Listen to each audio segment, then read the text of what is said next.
Hey everyone, Michael here with the Bitcoin Way podcast. Thank you for tuning in. Today on the show, I have Chris Guida. Chris is an outspoken developer and a big proponent of BIP 110 knots. He lays it all out. I think this was one of the best explanations I've heard in one concise place where we talk about knots, the origins of the node debates and everything, all the implementations, and we get into BIP 110, what it is, why he thinks everyone should be signaling it. You're going to love this discussion. It does get a little bit technical, but I think it's high level enough that if you've been following Bitcoin for any period of time, you're going to kind of track and hopefully you're convinced one way or the other at the end.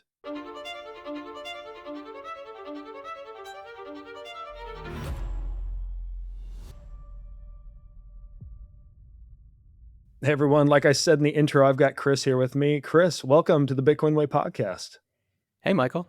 Thanks for having me.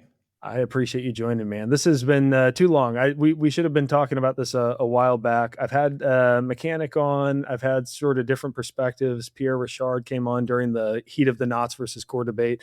But wanted to get into some of the technical details of BIP 110. I want to keep it high level enough that people can follow if they're not a developer, and I'm not. So I'm going to be asking these questions out of genuine curiosity. Let's start just briefly, a quick background on you. You've been a developer for a long time, Bitcoin, focused now for several years. What was the moment that made Bitcoin resonate with you where you said, okay, I'm going all in, I'm dedicating my time to this? Oh, man. Yeah, so as you said, I've been a professional developer for a while. 2010 is when I started. I became a Bitcoin developer in 2020. And the moment that I said I want to be all in on Bitcoin, I think was much earlier when I first got into Bitcoin. I was kind of always trying to find a way to get into Bitcoin development because I was just so interested in Bitcoin and how it can give you freedom in your life. Basically, several years, maybe over a decade ago, is when I first got into Bitcoin. And I guess there were lots of things that just kind of pulled me in. But one of the things I realized was that the real killer app for me was actually the Silk Road. When I realized that oh my God, there's a there's a there's a whole like Agora marketplace functioning basically like outside the law. The people running it seem to be like these like basically moral upstanding people, but they just there's these certain substances and whatever that are illegal for in my opinion not great reasons. And so but there's this payment system that that you can use to just that nobody can stop. And I was like, that was sort of, I guess, the beginning of the rabbit hole. But I had already started getting into libertarian politics and sort of realizing how the financial system, the monetary system, is sort of very oppressive, but in ways that are not obvious. And I realized that Bitcoin can provide freedom both on the individual level, but also on a societal level. And so I think my sort of Bitcoin moment was, over a decade ago, I would say, when I realized, oh, this is the way forward for humanity. Yeah, absolutely. I couldn't agree more with that. Okay, so let's jump right in because this could be a long conversation. I'm gonna have a lot of dumb questions for you. I've studied this and then forgot it. It's like learning Spanish for me, right? If I don't use it, I lose it kind of thing. So a lot of these things are very fuzzy for me right now. I haven't dug deep lately. So the technical crux of the debate that's been raging, knots versus core, I think BIP 110 is sort of an extension of all of that, has been, as I understand it, to be related to the SegWit witness discount. So data stored in the section, it's cheaper than regular transactions, and critics say that this was designed for signatures, smart contract features. It's not for JPEGs, which is obviously a huge concern for many people. Is that a good way of framing it? How would you reframe that, perhaps? So I agree that the SegWit discount has caused there to be more spam than there would be otherwise. But I disagree that there's sort of an implication there that, oh, well, if we got rid of the discount, then the problem would be fixed. And I don't agree with that. There are always going to be incentives for people to put arbitrary data in the chain because Bitcoin's blockchain is very, very useful for storing arbitrary data. What it's especially useful for is what we call gamified spam, which is effectively shitcoins, right? It's these token projects that They're pump and dumps, right? They're just a way for scammers to do a quick money grab by leveraging Bitcoin's brand, right? It's basically like what's it called, like an affinity scam of Mhm. Bitcoin. They're saying, oh, we're building on Bitcoin, so we're all Bitcoiners and we're doing Bitcoin stuff, but it's a lie, right? It's a big scam, and so they do these pump and dumps, and what happens is the people, their victims, are trying to get rich, and so when uh, they're not very sensitive to fees. So, like, the fees can go up to $50 or $100 per transaction, but these people think they're going to be millionaires. So it really doesn't, it doesn't really matter whether the witness discount is there. The witness discount provides a 75% discount, which is significant. And if we lowered it, that could maybe help a little bit. But the thing that keeps spam away, and you can, if you study Bitcoin history, you realize the thing that keeps spam away is an attitude of hostility towards spam. And so we had this exact same battle a little over a decade ago, and it was called the Op Return War. And BitMEX actually wrote a great article about it, which everyone should read, where basically Bitcoin culture was hostile to these spammy shitcoiny use cases, and there were people like Luke Dasher, Jeff Garzik, and many other Bitcoin core devs at the time who were very hostile to these use cases, and basically um, put up a credible front of, well, we're just going to keep fighting against this spam. And every time the spammers make a move, we're going to make another move. And we're going to keep escalating until they go away.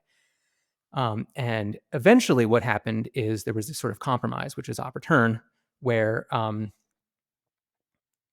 it's known as like a garbage bin. Okay, well, the spammers are going to spam, so let's just give them a place that's as harmless as possible. And so that was Op Return, and then the spammers went away for about a decade, and then they started coming back with Ordinals. So we're just having part two of that war.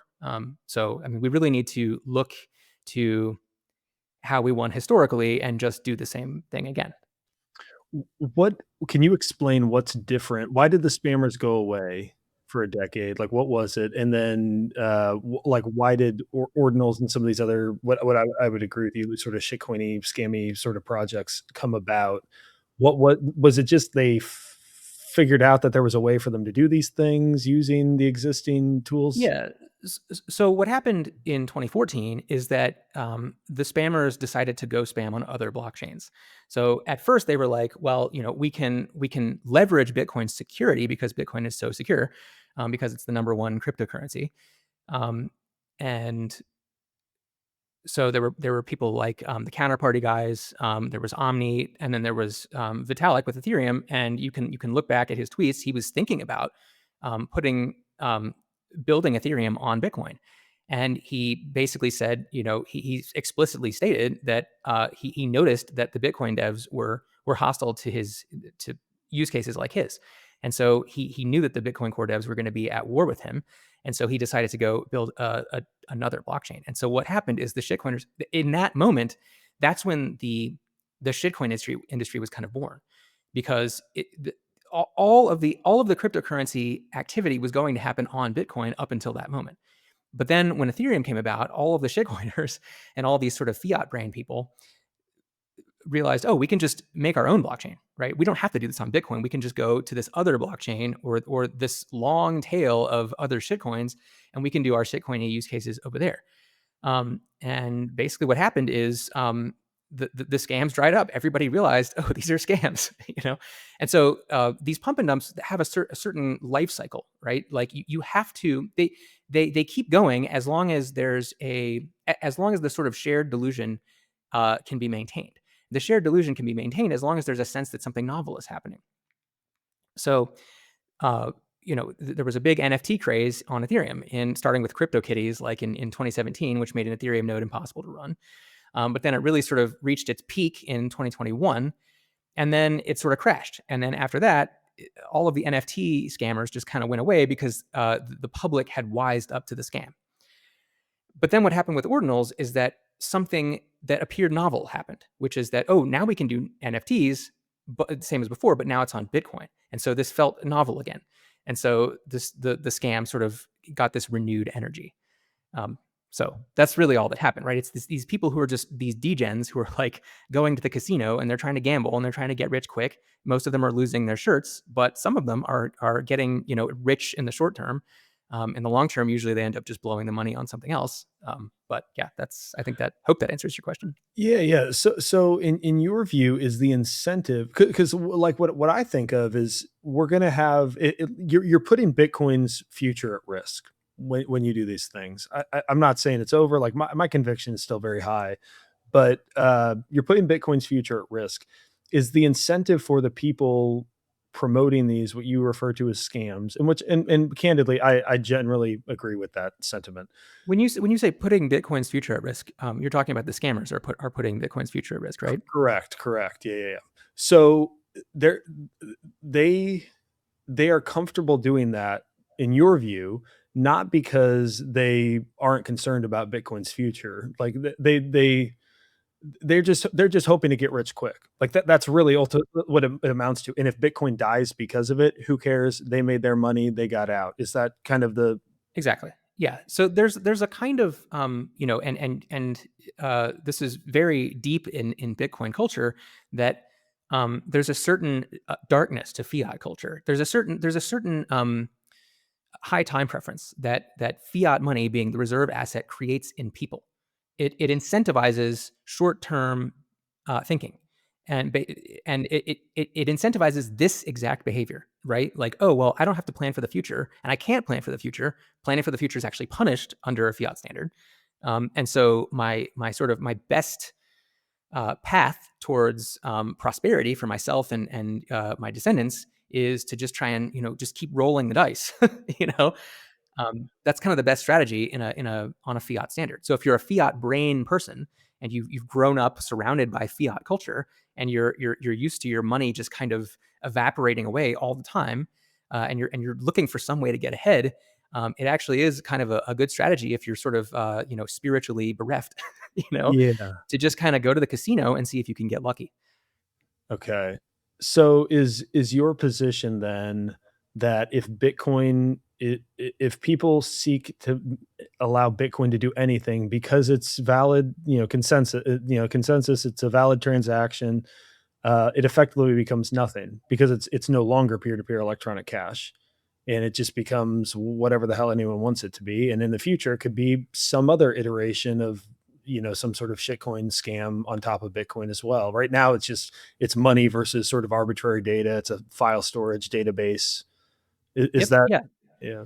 Yeah. So it's wonderful actually that we drove Vitalik to create his own blockchain, because Ethereum shows us all of the things that are going to happen to Bitcoin that wait down this road of just kind of let the fiat let the money printer have its way with Bitcoin.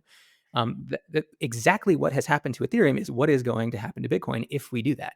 And Bitcoiners are very sort of libertarian minded. They believe in free markets, but what they don't realize is that when you just say all behavior is morally equivalent, all and the Bitcoin system should not bias any particular behavior over any other behavior, as long as everything's paying a fee, right, per data. That's the only metric that we need to look at. What libertarians don't realize is that we don't exist in a free market right now. We exist in a under a fiat standard, which is actually very authoritarian. There's people who pull the levers to print the money, and those are the people that are going to end up in charge of Bitcoin if we allow the free market to have its way with Bitcoin. It's not really the free market, right? What's happening is that the fiat printer comes in and captures Bitcoin. And if you want to see what's going to happen to Bitcoin, all you need to do is look at Ethereum. That is what's waiting for us down that road. Okay, so let me give you an analogy that I've sort of used in my mind. I think other people have probably used it too, but I want you to either poke holes in it or tell me if this is right. So a group of people get together in a community and they're like, hey, let's design and build a park for us all to use freely, right? And the intent of this park is for our kids to play on the playground, for us to have picnics, to do all these things. And then you've got more people show up and they're using the park for the same purposes as intended. And then more people show up and they want to start putting graffiti on the playground and on the pickleball court ground, like whatever it is that they're doing. and you say, look, technically this is it's not like any of us own this. However, this was never the design. Take your graffiti and all the other things that you're doing, shooting off fireworks or whatever, take it somewhere else. Like this was, Yeah, throwing garbage or yeah, letting the dogs poop everywhere, yeah. just kind of leaving a mess. Yeah. So is that sort of the justification, as an analogy? Is that sort of the justification you would use for saying no, even though this is a decentralized thing that no one operates independently or centrally, that's effectively what this whole debate amounts to. Yeah. I mean, basically, what our opponents, who tend to be core supporters, are arguing is that, well, the people who are using the park for good things are going to price out the people who are using the park for bad things. Mhm. And this argument is insane. I don't know why anybody would believe it. Yeah. If you have two brain cells to rub together, you realize this is a silly argument. No, that's not what's going to happen. What's going to happen is the park is going to get ruined and everyone's going to leave. There needs to be a even though it's decentralized, right? Even though we're all working together to make the park happen. There needs to be a sense of what the park is for, and what sorts of behaviors are acceptable, and what sorts of Yeah. behaviors are not acceptable. The park has a purpose, right? If the park doesn't have a purpose, then yeah, it's fine to just let anybody do whatever they want. But if the point of the park is for people to be able to go to the park and hang out in nature and touch grass and throw a frisbee and run around with their dogs, you know, then those are the sorts of activities that should be protected. And similarly with Bitcoin has a purpose. The purpose is to be money.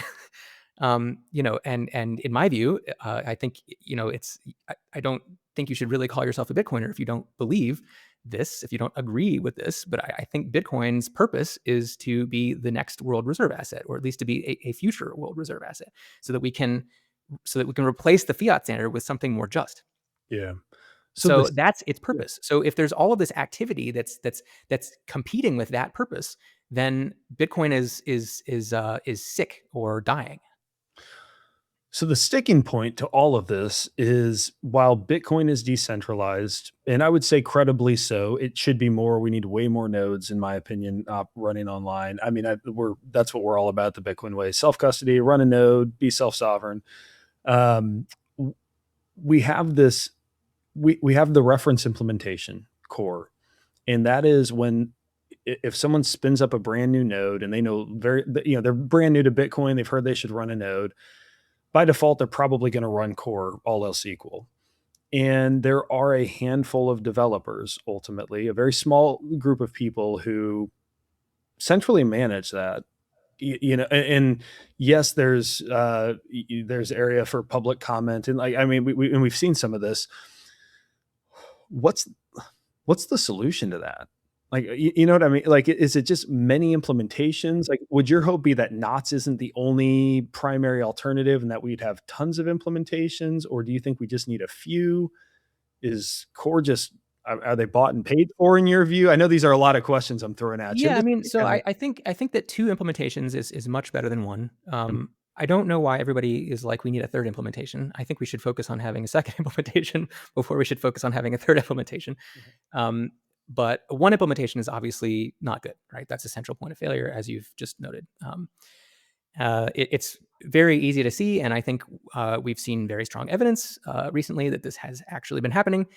How Bitcoin Core, how as a single implementation can become corrupted and subverted for to serve the ends of moneyed interests, let's just say, and to no longer serve the interests of the users, right? The node runners, the people who are actually running the software.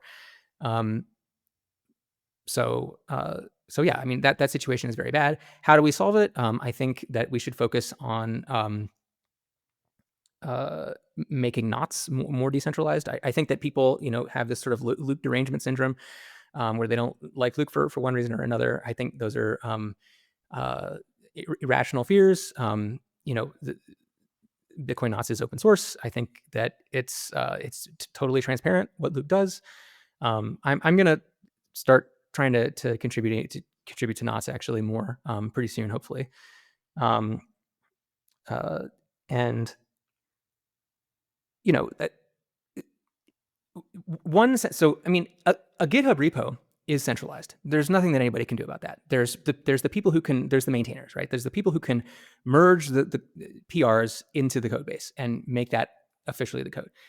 And so, it's not going to work if there's 100 maintainers. And one maintainer is obviously not good either. 5 maintainers is what Bitcoin Core has. That's pretty centralized. One maintainer is what Bitcoin Knots has. That's also pretty centralized. That's even more centralized.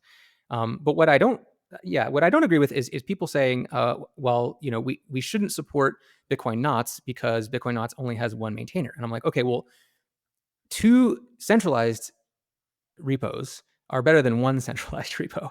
That's still a lot better, right? But yes, obviously it would be ideal if there were many implementations. I think that would be the healthiest thing.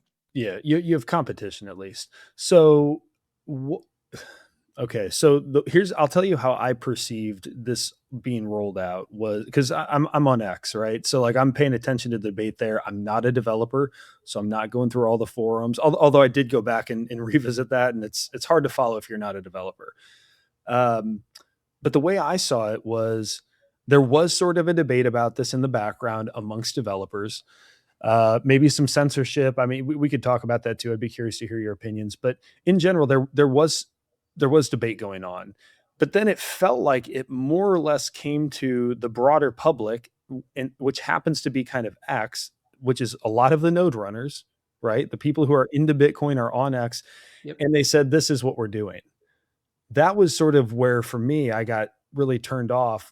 Even if I agreed with the change, philosophically, I can't just get on board with the fact that they wanted to make this change. And it was obviously a very contentious topic.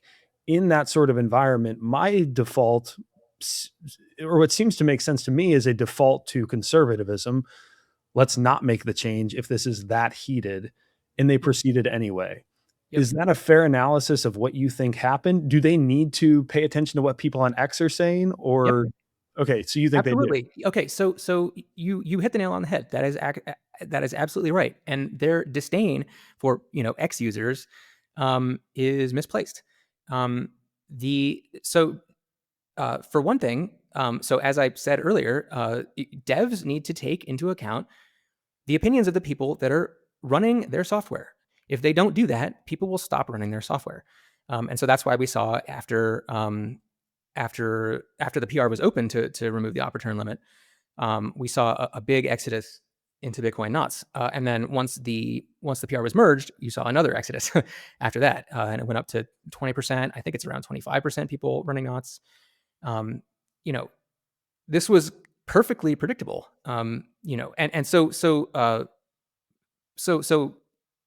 So another thing, Bitcoin developers tend to be either not node runners, right? They just have a salary, right? They're just paid by one of these organizations that funds Bitcoin devs.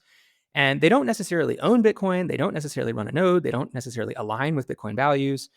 They're just, they just have a job. And they're usually these sort of engineering types who like to tinker and solve interesting problems and work on cool tech. And that's great and all, but they tend to get lost in the weeds, right? They tend to look at the trees and they don't tend to look at the forest. And as I said, they tend to be just people who are getting paid to work on Bitcoin, but who don't necessarily hold Bitcoin values. And the ones who do run nodes usually are running them for testing purposes, and they usually have very powerful machines. So developers have very high salaries, and they can usually afford very high-powered machines. And so when they have a lot of complaints about people having trouble syncing their nodes, for instance, a lot of times they just kind of dismiss those complaints as not realistic, because they're like, well, I have a $2,000 computer and it syncs Bitcoin in half a day. So why are people worried about this? But when you're working, as I did, with actual merchants trying to get people to accept Bitcoin using their own full nodes, and you realize that merchants don't have $2,000 to spend on a point of sale system, you take a different perspective. So, but anyway, all this is to say that yes, devs absolutely need to listen to people on Twitter who are telling them in no uncertain terms, I am running a node, I am having problems running my node. I have friends who I have tried to onboard to running nodes, and they're struggling. You know, Bitcoin devs need to pay attention to that, and if they don't, then they're going to end up losing market share, which is exactly what we've seen. Okay, so to what extent these Bitcoin these core devs who are making these changes, supporting these changes, to what extent do you believe? And I'm sure there's some combination of these two. I don't think it's 100% one or the other, but I could see it being there are paid interests in the background, and they are being asked to operate in a certain way, and their funding's dependent on it. Some variation of that, and then I think you've also got, to your point, like my dad used to run a software company and he worked with developers, and it's hard to find developers that are easy to work with because they're so smart, so technical. Good ones are very smart, very technical, and they want to engineer the hell out of everything. And sometimes what you need is simplicity, and you need someone who understands like the business implication in this case. And for, for Bitcoin, you need to understand the monetary, incentives that are put forth by the changes you make. To what degree do you feel like core is influenced by just excitable engineers versus there's money changing hands in the background to incentivize particular changes? Um, yeah, I like to assume good faith whenever I can. You know, there are definitely moneyed interests that are involved with funding Bitcoin core devs that uh, definitely have an interest in raising raising the operator limit, for instance. But I think the devs themselves, as you said, they just tend to be people who are like basically good people who are, in my opinion, misguided. Right? They a lot of them came into Bitcoin with this. Uh, so I think it's mostly ideological, right? Bitcoin has this kind of, like F the man, we're going to replace the world order with a Bitcoin standard, and we're going to do it without any violence, and but just people writing software and running software. Um, and there's kind of two different flavors of that. The how do I put this? There's the kind of more less realistic, more utopian version, which actually you can see in certain strains of anarcho-capitalism, where basically the it's kind of like communism, right? Where okay, we all just have to be good people and we all just kind of have to help each other out, and then society will just like magically work. Um, there's there's that kind of dominant ideology among Bitcoin devs, where okay, Bitcoin is just going to kind of magically work, and if it becomes under attack, it will just kind of magically do some kind of Tai Chi move and avoid the attack, but it doesn't need to counterattack or do anything defensive. Um, so nobody needs to like consciously provide for the collective defense. That's basically what I'm getting at. There's a strain of libertarianism or anarcho-capitalism that just kind of denies the problem of collective defense. And then you have the other side of anarcho-capitalists or libertarians who understand that you need some kind of sheriff, some kind of defense force who takes responsibility for collective defense. And this is not statism, right? um, but it's a more realistic view. And you can see this by, it's a whole nother conversation. But the upshot Like the militia, it's like the militia, right? It's not a central power having a standing army. It's the people organizing. And in this case, maybe that would be the node runners, for the example. node runners. Exactly. Yeah. Yes. The node runners need to be conscious of what they're doing. They need to be taking, active choices when a certain group of developers gives them the option of running a certain piece of software. They have to consider that piece of software and be like, is this a good idea to run? Or am I going to take this other software because I think that's better in the long term? You need to have a group of principled, long-term thinking, based node runners, who are going to stand up and fight for Bitcoin's survival, and not just roll over when the free market says that Bitcoin is for data storage. Yeah. So I agree with that. What concerns me long term is that we are still, at least best I can tell, in sort of the, I mean, at the earliest, I mean, or I'm sorry, at the latest, we're in like the early majority phase of Bitcoiners coming online. I think we're probably even pre early majority coming online. We're still very early. And when I think out 20 or 30 years, who are the next batch of node runners going to be over that period of time? It's going to be a lot harder to muster up a new crop of libertarian minded people. Do you have any long-term concern with what you just described, that that's what Bitcoin's going to sort of depend on, is the guy who you've been talking to about Bitcoin for, 10 years now, trying to get him into it, buy some, hey, learn about self-custody, run a node, and he's just at every turn it's been known, yeah, maybe someday, and then eventually that guy's going to be a node runner, or at least he's going to be a Bitcoiner, because I think you're going to have to be. It's the monetary gunpowder of our age, in my view. Is he going to have the ability to discern in the future what type of node, what software he should be running, and what changes are hostile toward Bitcoin as a form of money? Yeah, I mean, it's a difficult question, and we just kind of have to. It's an iterative process, right? We just have to watch as threats develop, and we have to be very vigilant. And when stuff starts to get bad, we have to see if we can recruit people to the cause. you know, hey, and Bitcoiners tend to do that, right? They tend to rise to the challenge when Bitcoin is under threat. They tend to understand this, and they tend to be agentic people, right? They tend to be people who can get stuff done, and um, who who are willing and able to make a real difference in the world. Yeah. And when duty calls, they are willing to do that. And we've seen Bitcoiners do this again and again. As I mentioned, in 2013 and 2014, when we were having spam war part one, we saw a bunch of node runners come up and say, yeah, we're going to run these filters. We don't like this spam. And a bunch of miners back then. There used to be a lot more principled miners back then. That's definitely a problem. But yeah, I mean, the hope is that as threats develop, the threats develop slowly enough that people can catch them developing before they become fatal. Yeah. And Bitcoiners rise to the challenge um, to repel the attack.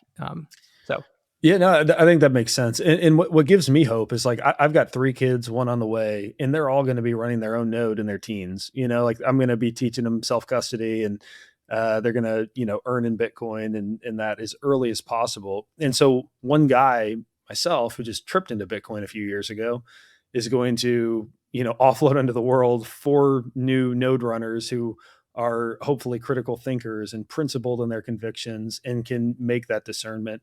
And it seems to me like Bitcoiners tend to populate the earth at a higher rate than many other cohorts. So I'm hopeful, but I wanted to hear your perspective on that.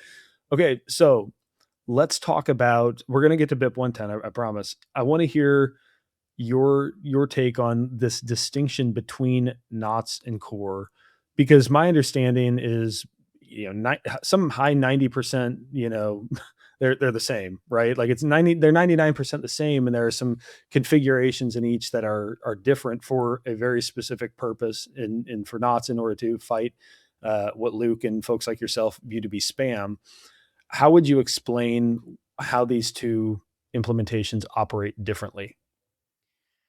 yeah, I mean, it's an interesting question.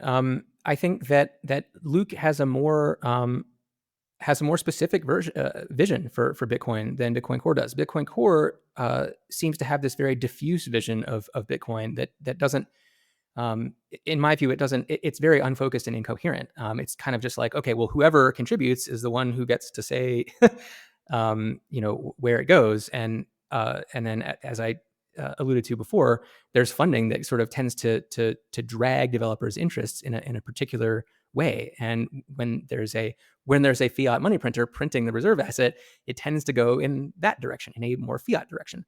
And so I think Luke's vision for Bitcoin is more Bitcoin centric. It's more node runner centric. Luke's philosophy is that is the same thing that you just said, which is there should be as many node runners as possible. The number of node runners is pathetically low right now. Everybody needs to be run. I mean, there's no reason why in the future every human in the world can't run a node. The only reason is that the limits, really the block size limit, was set too high. I mean, that's basically what it is. And so, but the good news is that Moore's law increases exponentially. So what that means is that computing power and resources are always increasing exponentially with respect to cost. And so what that means is that the cost of running a Bitcoin node should be decreasing exponentially over time. And so as long as we keep the UTXO set limited in size, and this is the big problem that happened during the spam attack in 2023 and 2024, was the UTXO set exploded in size, and that's why we saw node runners struggling to do IBD, and the cost of running a node, the minimum cost of running a node, rising instead of falling exponentially as it's supposed to do.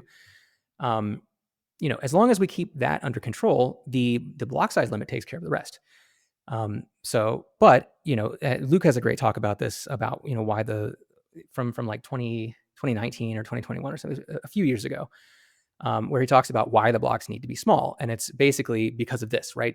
We want the technology to catch up and surpass the growth of the blockchain, and if it does that, and if and when it does that in 10 or 20 years, you're going to see the minimum cost of running a node become cheaper and cheaper and cheaper and cheaper.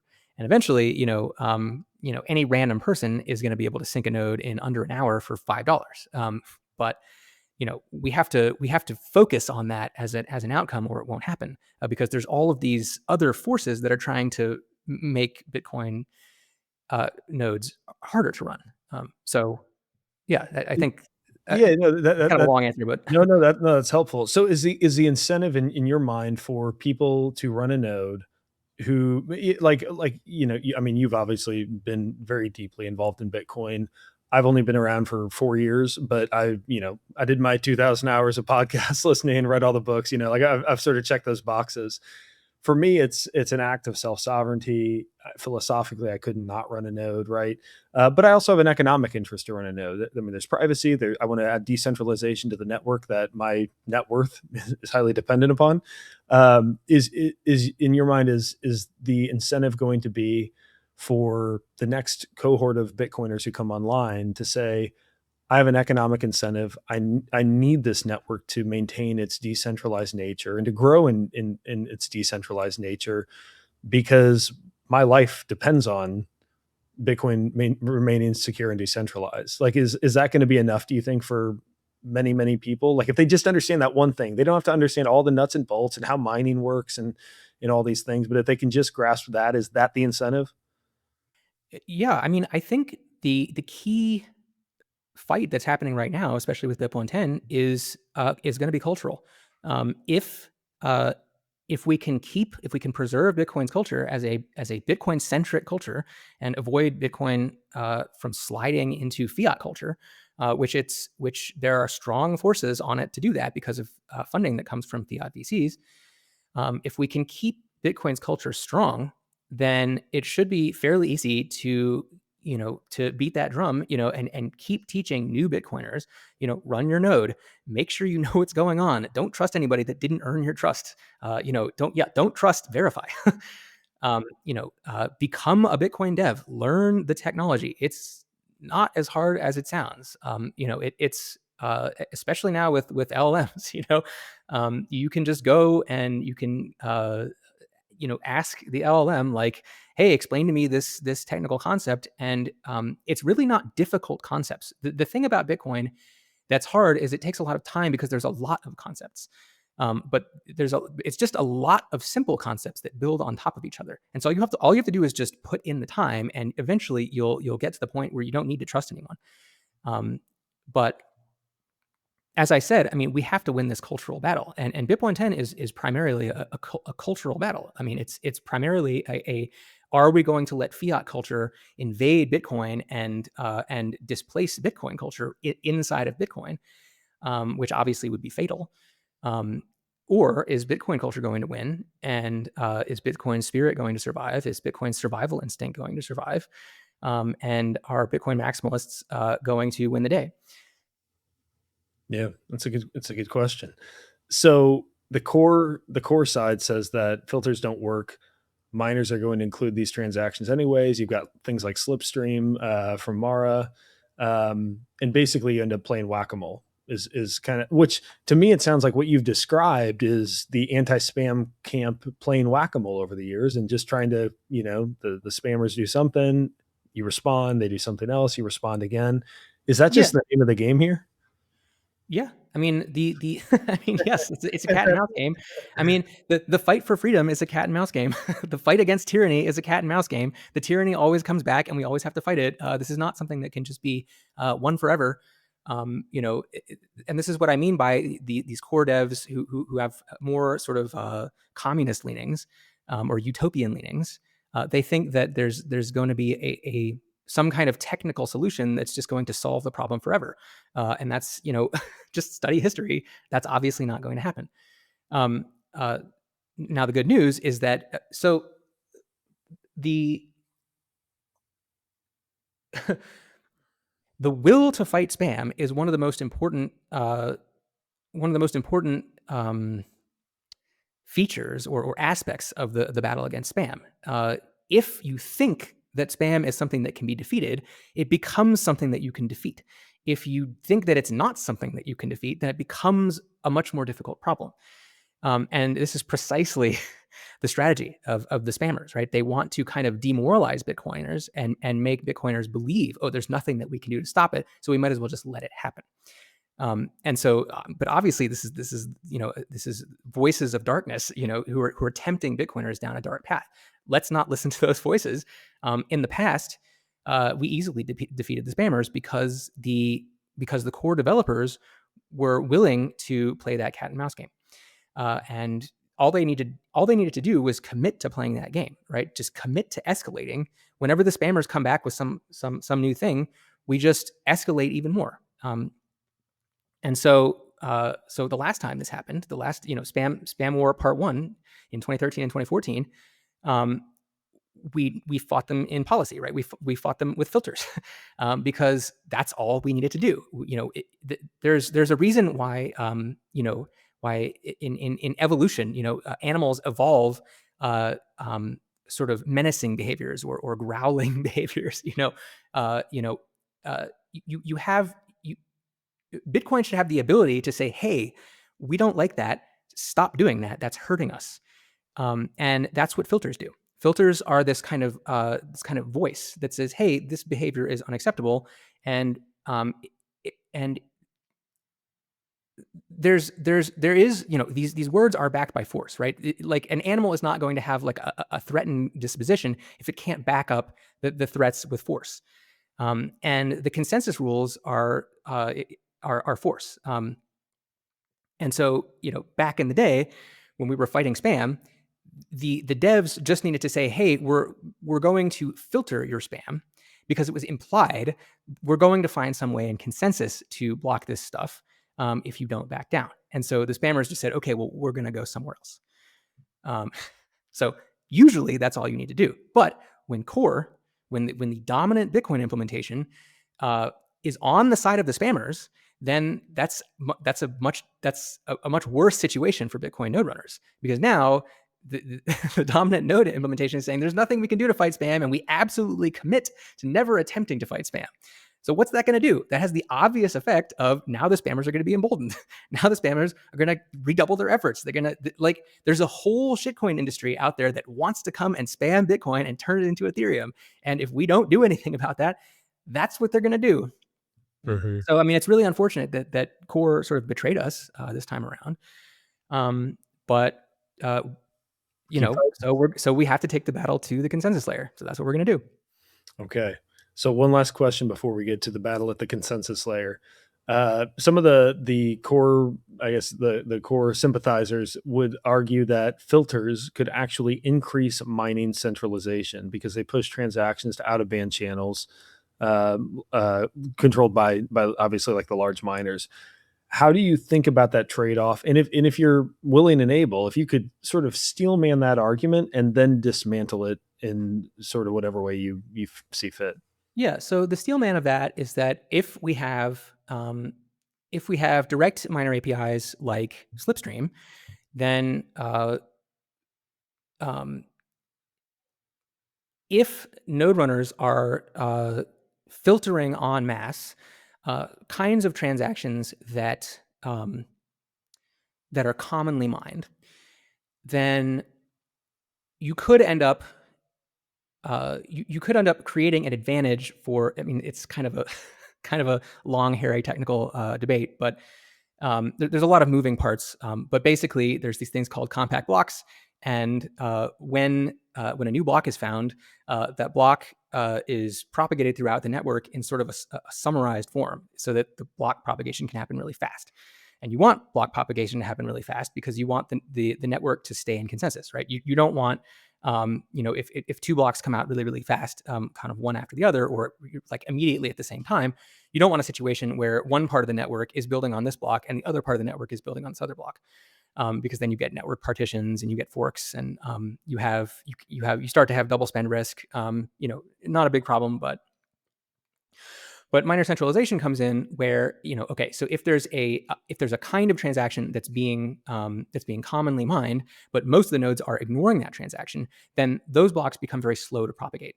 And if that happens, then you could have large miners who have 20%, 30%, whatever of the hash power.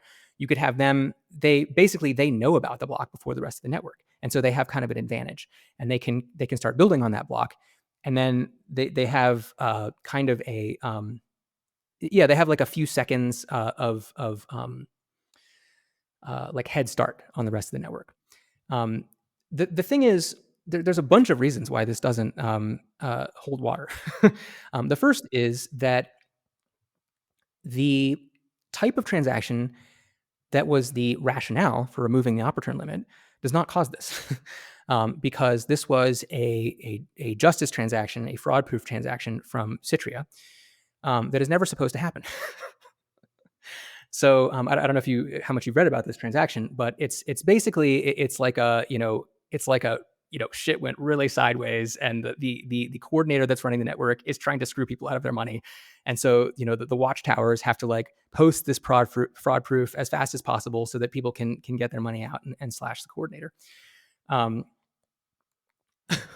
But yeah, it's never supposed to happen. So the thing is, this particular transaction was the rationale for getting rid of the opportune limit.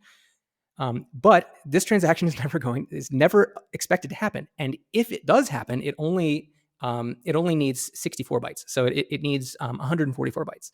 So an opportune that fits this transaction, if we had doubled the opportune limit from 80 bytes to 160 bytes, that would have been sufficient for this transaction. So I mean, yes, there's like these extreme edge cases that are totally not at all relevant to this, to the PR that removes the opportune limit, where mining centralization could be like remotely relevant, but it isn't. And the other reason why it's not relevant is because miners can do selfish mining attacks anyway. So basically, the attack that they're well, actually, there's two reasons. The first reason is that miners can already do a selfish mining attack. So this is where a miner mines a block and then doesn't announce the block at all, and then they just keep mining on top of that block. And if they have a high enough hash power, they can kind of attack the network by like constantly just messing with the chain and sending these 3-block reorgs to the rest of the basically keeping the rest of the network kind of in chaos. And messing with smaller miners. But this is an attack that they can already do intentionally. So the worry is that, okay, well miners would do this attack unintentionally because their blocks are propagating more slowly.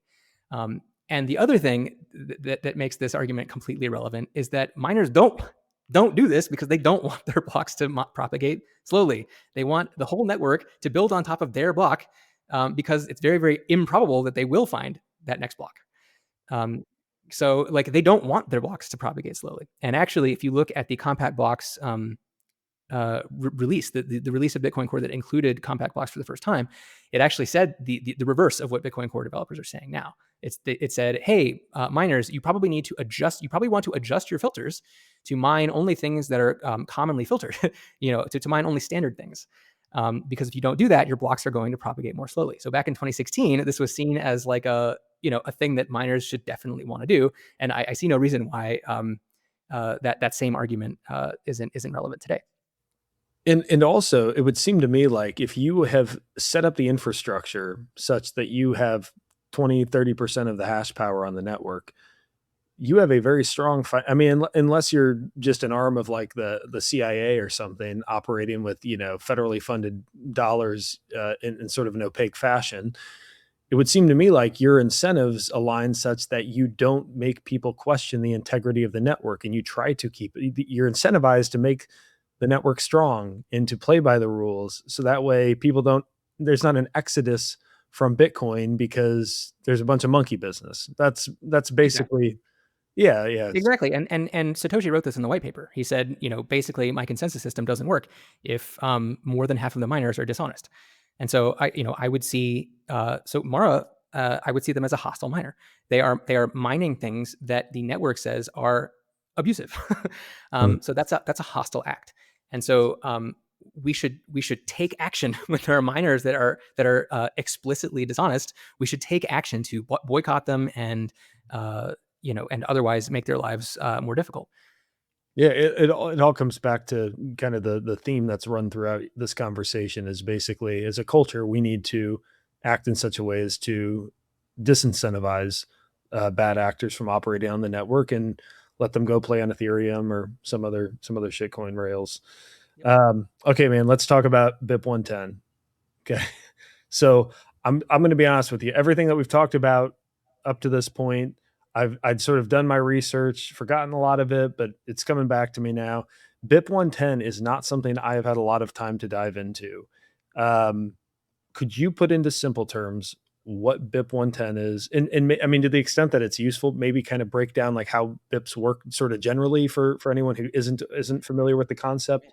Yeah, you don't need to get into to the weeds on that, but if it's helpful at all to kind of describe how BIP 110 came about, feel free. Yeah. So I don't know if we're going to have time to go into the BIP process. And I mean, so just to summarize BIP 110 specifically, and then if you want to like double click on anything and go deeper, then we can do that. But just to kind of summarize where, in my view, where BIP 110 came from is, so basically, as we've been talking about, there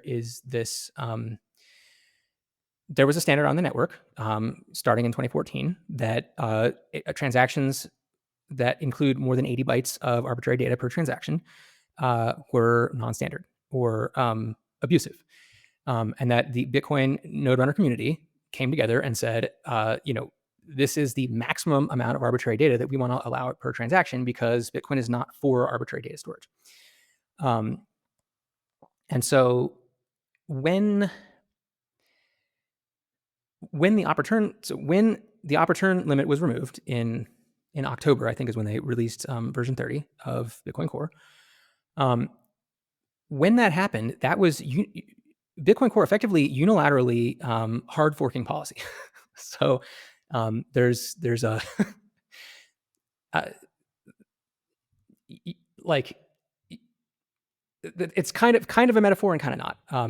And for your listeners, if they don't know what the difference between a hard fork and a soft fork is, a hard fork is where you expand the rules, and a soft fork is where you restrict the rules. And so the great thing about Bitcoin is that it tends towards stability because, or it tends towards conservatism because soft forking is much easier than hard forking. And that makes sense when you think about it. If some of the nodes would like to restrict the rules, and they want to be pickier about what types of transactions they're going to accept, then they can simply reject blocks that don't do that. Whereas a hard fork, if some of your listeners were around for the block size wars, you'll remember that the big blockers wanted to hard fork Bitcoin to a larger block size, and this was non-viable because because hard forking Bitcoin is very, very difficult. Because when you loosen the rules, the old nodes will not accept those new blocks. So the old nodes say there is a limit of 1 megabyte per block. And if we want to raise the limit to 2 megabytes per block, all of the old nodes who haven't upgraded are going to reject those new blocks. As soon as somebody mines a block that's 2 megabytes, they're going to reject that block. And so this is ultimately why Bcash failed, because they were trying to hard fork Bitcoin. And SegWit actually did end up increasing the block size, but they did it in a way that was backwards compatible with the old nodes. And this is why SegWit was victorious while Bcash was the loser. So going back to the hard forking policy, this is a new thing that I just came up with. So basically, so node runners had decided from 2014 that the amount of arbitrary data allowed in a Bitcoin transaction is 80 bytes. And then when Core said, okay, we're going to raise that limit to 100,000 bytes, that was a loosening of the rules. And in consensus, this is a no-no, right? You don't hard fork Bitcoin. I mean, you like there's very, very edge case scenarios where you can, but generally speaking, you can't do that. And certainly not unilaterally, and certainly not in just a few months, like Bitcoin Core did. With obvious pressure from the shitcoin industry. And so as we were talking about before, if node runners are not able to suppress the bad behavior, the abusive behavior, the spamming, in policy, because the dominant node implementation has suddenly become a turncoat, has suddenly betrayed the Bitcoin node runner community, and has decided unilaterally that 100,000 is now the limit instead of 80. When that happens, the only backstop, the only fallback is changing the consensus rules. And so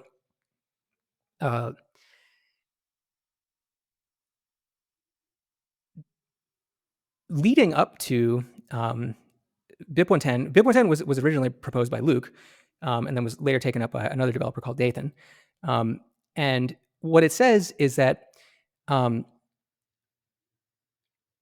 we can temporarily invalidate transactions that have more than 80 bytes of arbitrary data.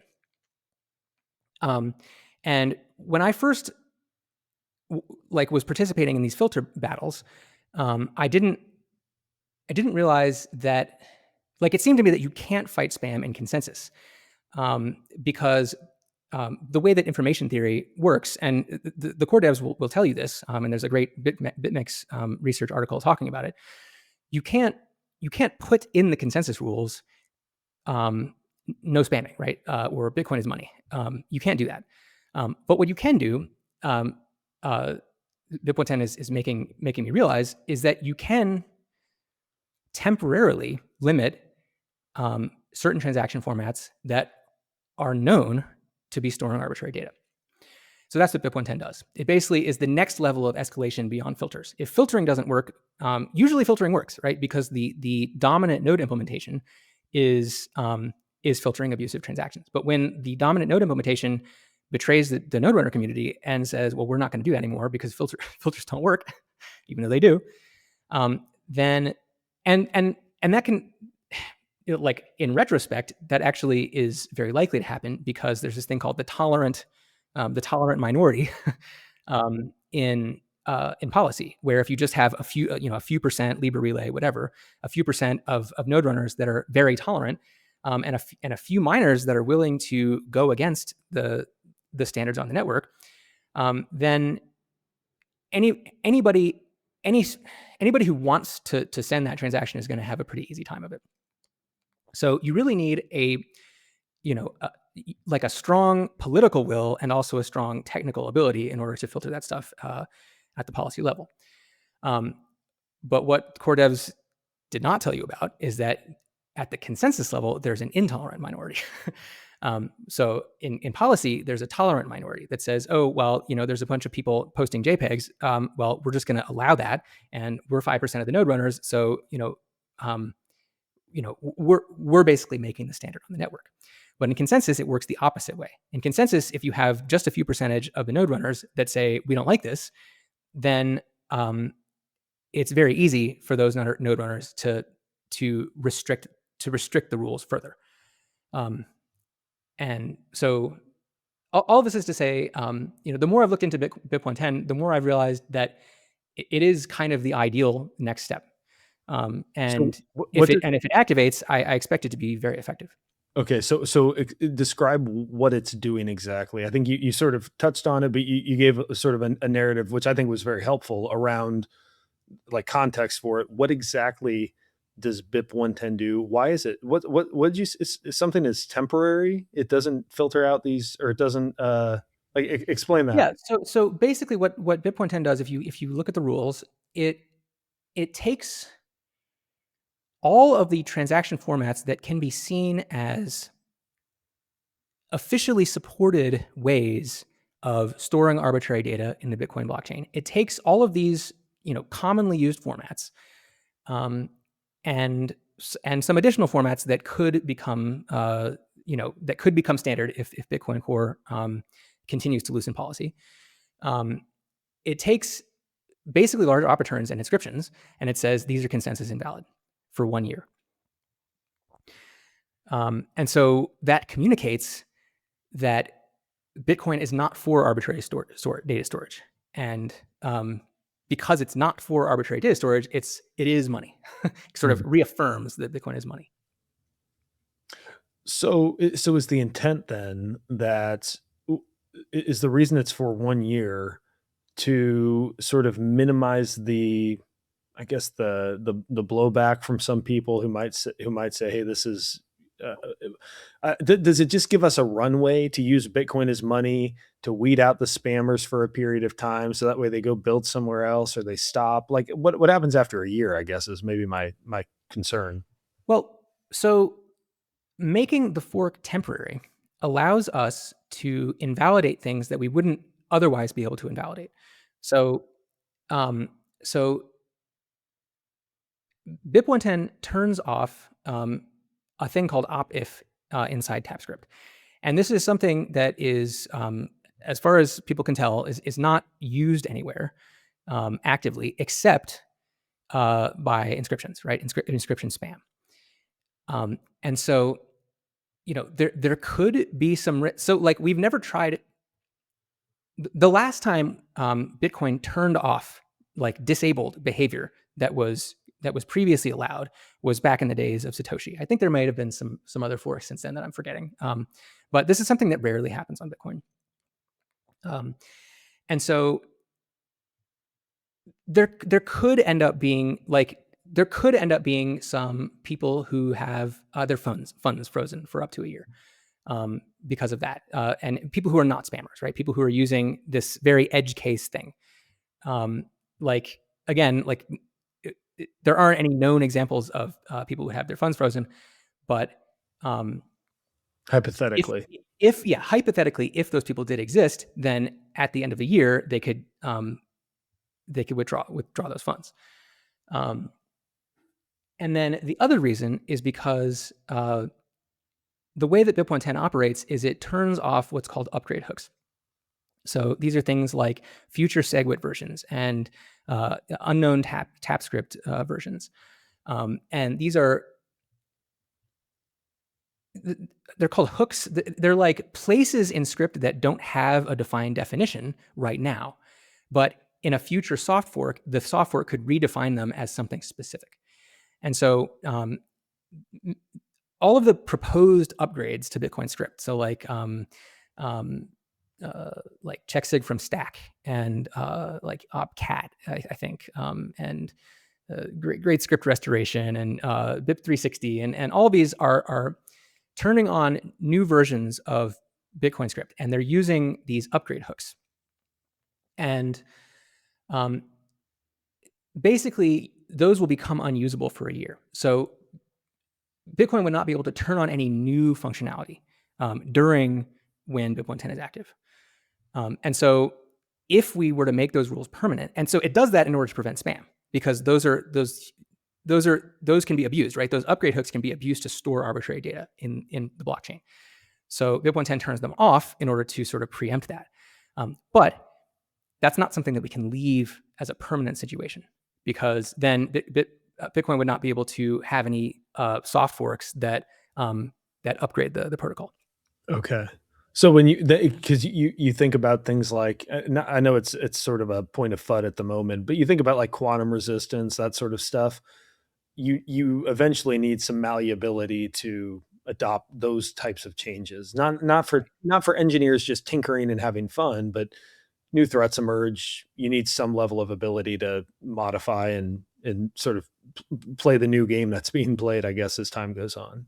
Yeah, and again, like if you, I've read the BIP very closely. It explains all this. It's very unlikely that there will be some emergency upgrade that Bitcoin needs to do in the next year. But if magically there is some kind of quantum resistance or whatever that Bitcoin needs in the next year, then that's fine. it'll just activate as soon as BIP 110 is no longer active. So, and one more thing about the temporary nature, this goes back to what I was talking about with information theory, where you can't stop spam with permanent protocol changes, because there's always going to be ways around the spam. But what a temporary soft fork allows us to do is it allows us to fight spam in consensus, basically. It's not something that we should ever have to do, but it's a very, very, very useful and vital tool, I think, for Bitcoin to have moving forward if we want Bitcoin to stay money. Yeah.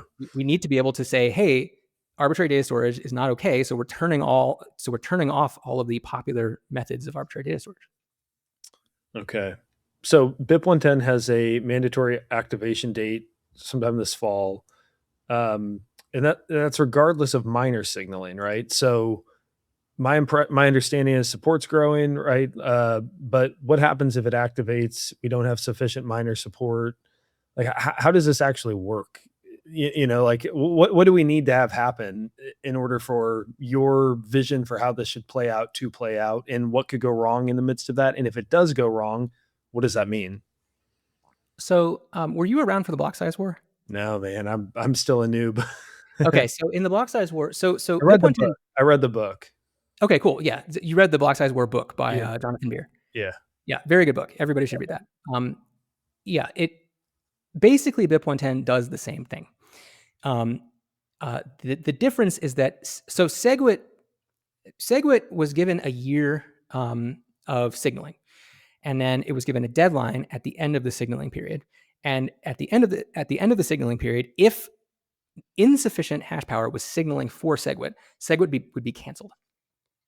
And so, a few months into the signaling period, we kind of started realizing that this was a mistake, because there were some hostile miners that were blocking the fork from activating, namely Bitmain and their lackeys. Yeah.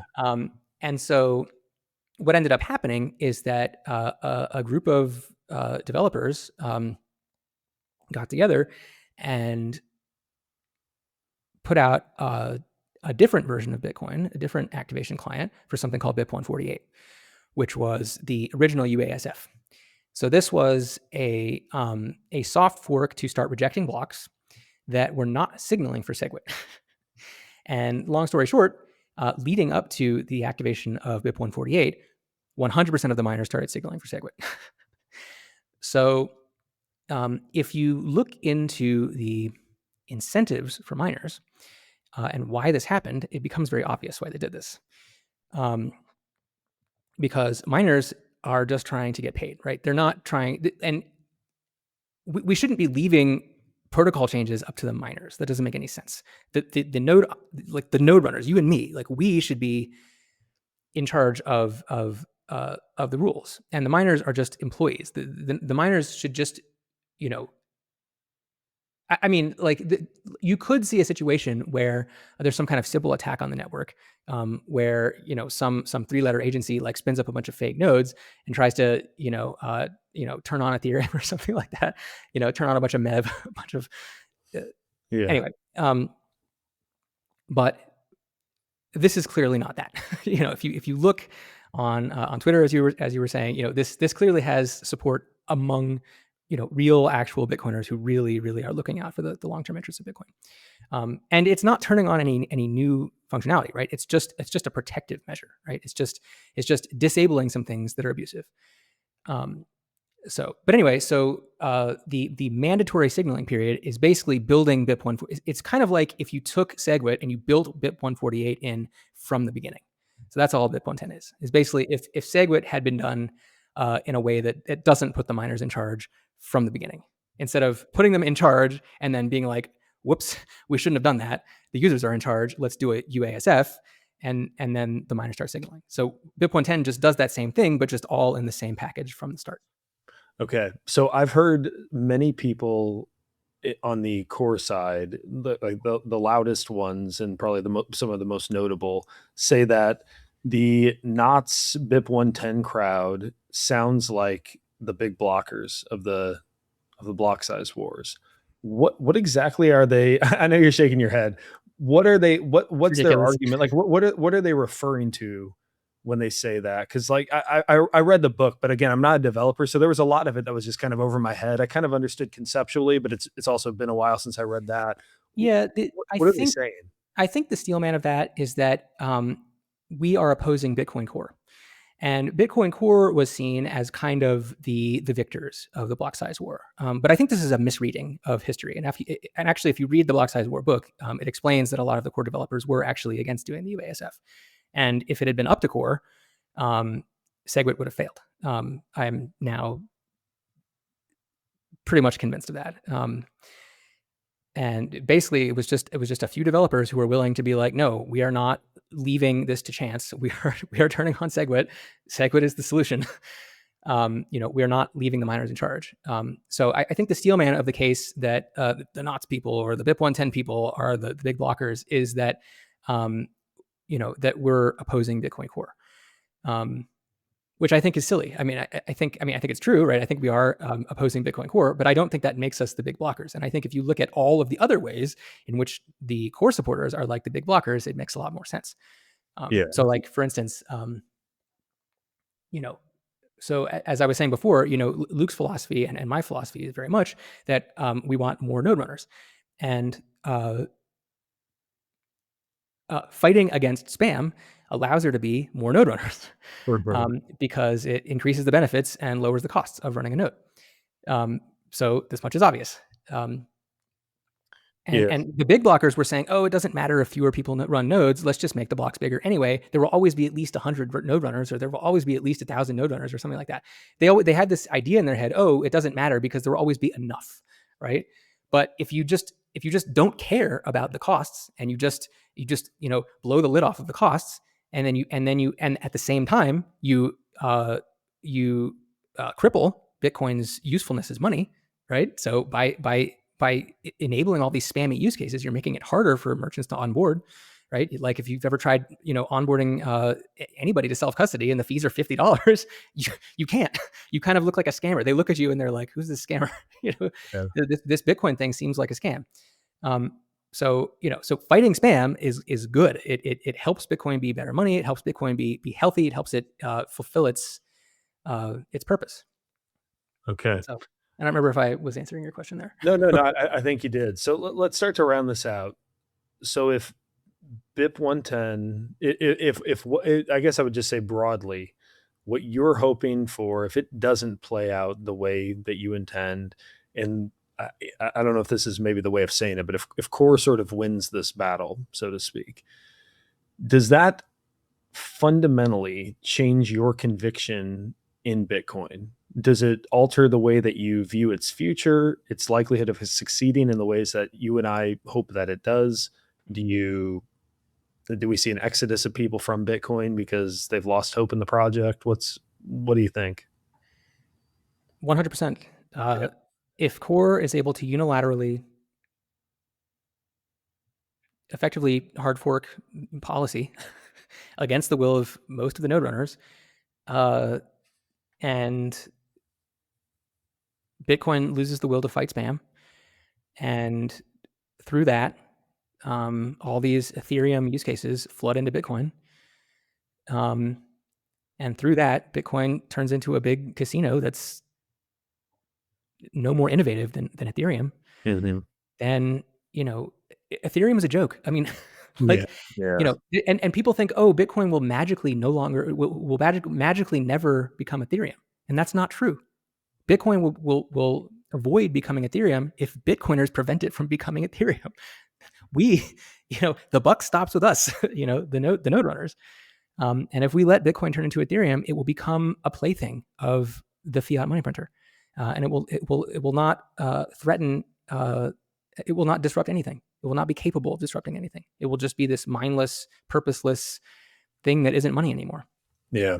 As an analogy, you hear, fix the money, fix the world. And I used to say that very flippantly, and I don't believe that anymore. I think human action fixes the world, and our money in Bitcoin in particular is a tool to do so. And so I've grown more convinced of the cultural necessity of what you've described here. And I think it makes a lot of sense.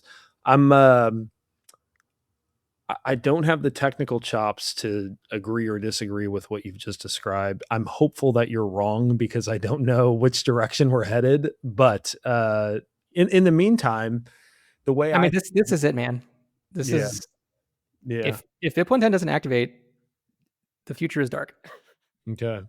Yeah, and because in the meantime, like where else am I going to park my wealth, right? I mean, like it's Bitcoin or it's what Tesla stock, like I don't know. So I mean, this is our shot, and why I wanted to have you on to discuss this. Okay, so for someone who's listening to this podcast, maybe just being introduced to all these concepts, I'm sure most people who are listening to a Bitcoin podcast of this nature are acquainted with the notion of BIP 110 and the knots versus core thing. Um, what should they focus on and care about here? Like what's your guidance for people? Is it strict just run a node, run knots, signal BIP 110, that's it? Or is there maybe more to the story? I mean, there's all levels of analysis from zoomed all the way out to zoomed all the way in, and I think our priorities should our priorities become straightened out once we realize what the absolute widest, the absolute most zoomed out view is, which is Bitcoin becoming the reserve asset. And in order for it to do that, and in order for it to, I mean, so there are ways that Bitcoin could become the reserve asset and become centralized. And if it does that, it still fails. So, so it has to become the reserve asset, but it also has to stay decentralized. And so the way that I put this is Bitcoiners have to value decentralization and integrity. And they have to value Bitcoin being money because, I mean, that's at the end of the day, Bitcoin isn't useful at all if it's not money. It isn't anything if it isn't money. So what I would say is, so everything, all the more zoomed in levels of analysis should flow from that. So that should tell you, what you should be doing. So in order for Bitcoin to stay decentralized, you have to, as I said, don't trust, verify, run your own node, hold your own keys, don't improperly do too many things for other people, right? Try to onboard as many other people to being sovereign Bitcoiners as possible. Like Uncle Jimming is great, but don't become JP Morgan. Be the small community Uncle Jim. Don't take on, don't do everything for everyone. Make sure that other people are onboarding themselves. Other people are becoming sovereign. Other people are becoming agentic.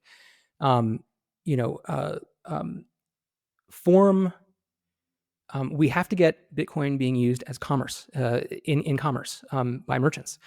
One of the things that really affects the outcome of consensus changes, consensus battles, like BIP 110, is merchant adoption. Is which side are merchants falling on?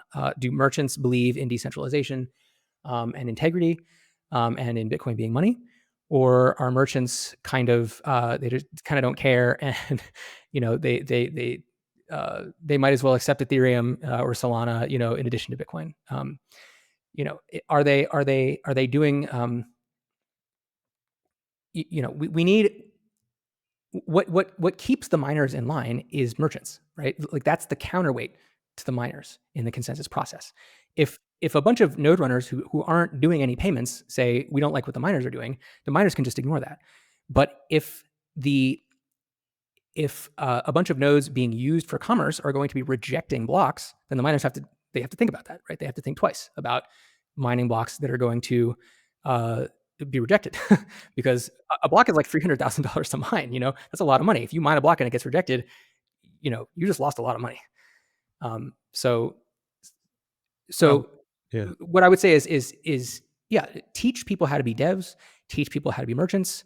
If you don't know how to be a merchant, become a merchant. If you don't know how to, so I would say hold your own keys, learn how to use Lightning, learn how to onboard somebody to self-custody, learn how to be a merchant, learn how to be a developer. Generally, people take one of those two paths. They either become a merchant or they become a developer. I'm trying to kind of create, I'm working on a project called Ambrosia, which I hope to sort of combine those, right? Like I want devs to be merchants because the biggest problem with Bitcoin Core is they don't understand why the merchant experience is bad because they're not merchants. Devs tend to just kind of look for a job, right? They tend to look for somebody else to give them, a high paying salary. And then they can just kind of, sit back and have a cushy existence and they don't understand the people that are actually trying to use their software. Right. So, I want developers to use their own dog food. So we have to get this loop between devs and merchants going. And we have to get this loop between, Bitcoiners and merchants. Get if nothing else, get merchants in your local economy accepting Bitcoin.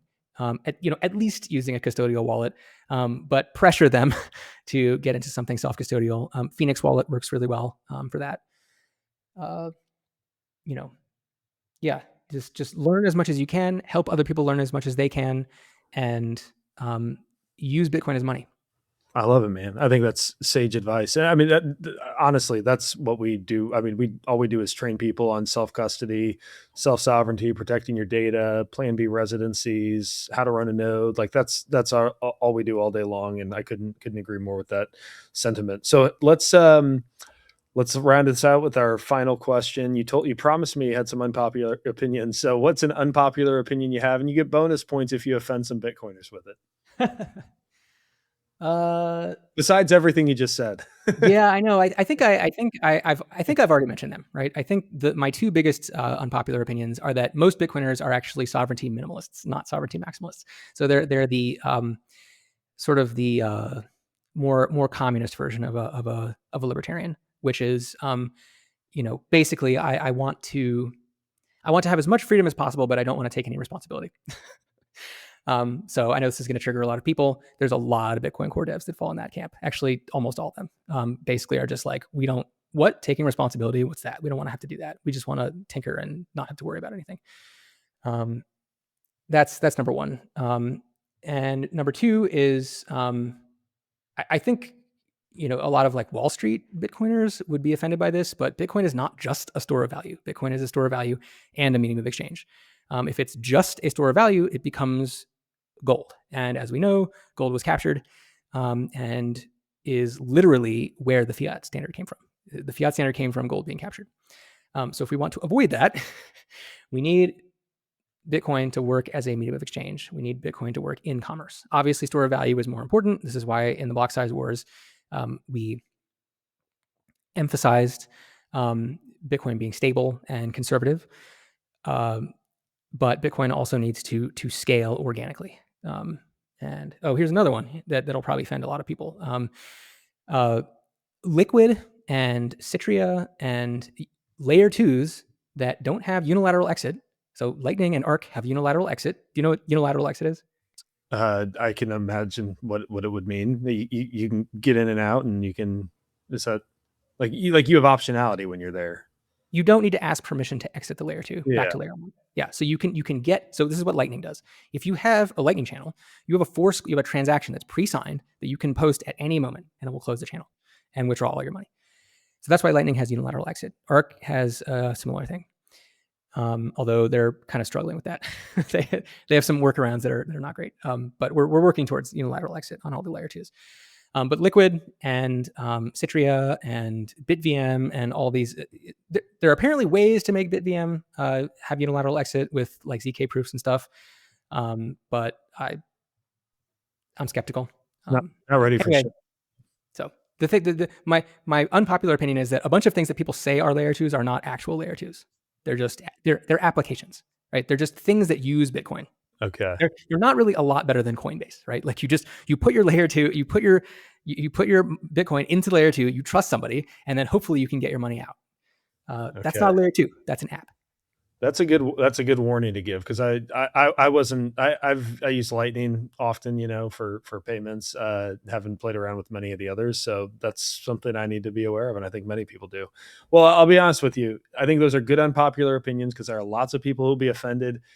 No offense taken here, man. I think we're on the same page with this stuff, so I appreciate that. Chris, first of all, thank you so much for your time, man. This has been a blast. I've learned a ton. Why don't you tell people where they can find you, follow you, anything else you want to point them to? Yep. Yeah. Thanks. Same. Right back at you, Michael. Thanks for having me on. It's fun conversation. I'm Chris Guida. I'm cguida6 on Twitter.